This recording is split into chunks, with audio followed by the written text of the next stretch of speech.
আপোনাৰ এৰাবাৰী বজাৰত যিটো জুৰিয়া থানাত পৰে তাত ইব্ৰাহিম খলিলুল্লাহ আৰু জহিৰুল ইছলামে স্থানীয় ৰিপৰ্টাৰৰ সন্মুখত বাইক দিছিল যে উজনিত অসমত যেতিয়ালৈকে সংখ্যালঘুৰ ওপৰত অত্যাচাৰ চলি থাকিব তেতিয়ালৈকে বিশেষকৈ এইটো জুৰিয়া অঞ্চলৰ পৰা মাছ ৰপ্তানি মানে পঠোৱা নহয়, উজনি অসমলৈ পঠোৱা নহয় নগাঁও জিলাৰ পৰা।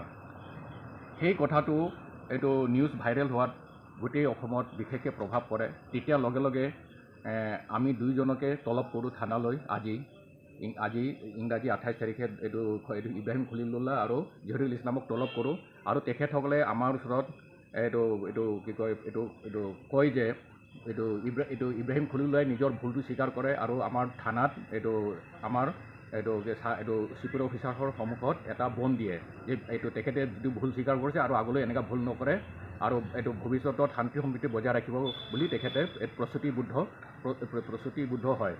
তাৰপিছতে আপোনাৰ জহিৰুল ইছলামে তেখেতে আমাৰ সন্মুখত কয় যে তেখেতক এজন স্থানীয় সাংবাদিকে কি কয় এটা ক'ব দিয়াতহে তেখেতে কোৱা বুলি তেনেকৈ কোৱাত তেখেতে এটা এজাহাৰ সাংবাদিকজনৰ ওপৰত দিয়ে। গতিকে আপোনালোকে আগলৈ এই জহিৰুল ইছলামৰ পৰা আপোনালোকে গোটেই কথাটো আপোনালোকে ল'ব পাৰিব। দিয়ক জহিৰুল ইছলাম। এই সামাজিক মাধ্যম যোগে মই আমাৰ জুৰিয়াৰ নগাঁৱৰ মাছ আপোনাৰ উজনি অসমত বিক্ৰী কৰিব নালাগে বুলি মই সামাজিক মাধ্যম যোগে কৈছিলোঁ, যিটো নেকি মোৰ একান্ত নিজৰ কথা আছিলে, নিজাববীয়া কথা আছিলে আৰু তাৰ কথাৰ ভিত্তিত গোটেই অসম জুৰি এক তোলপাৰৰ সৃষ্টি হৈছিলে আৰু আজিও কিছু পৰিমাণে গোটেই অসম জুৰি কিছু তোলপাৰ হৈ আছে।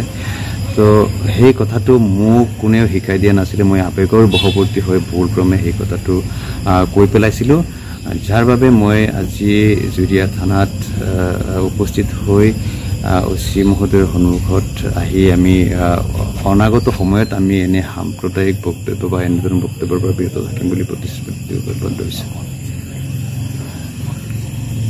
কিবা বন লিখিছে নেকি?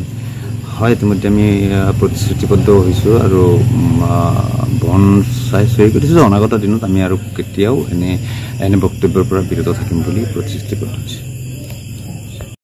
বাইট দিয়া হৈছিলে, এই বাইটটো দুজন সাংবাদিকে মোক মাতি আনিছিলে, মাতি আনি কৈছে যে তোমালোকে মাছ ক'ত বিক্ৰী কৰা, যে আমি ডিব্ৰুগড় মাছ বিক্ৰী কৰোঁ, এনেকুৱা অত্যাচাৰ চলি আছে।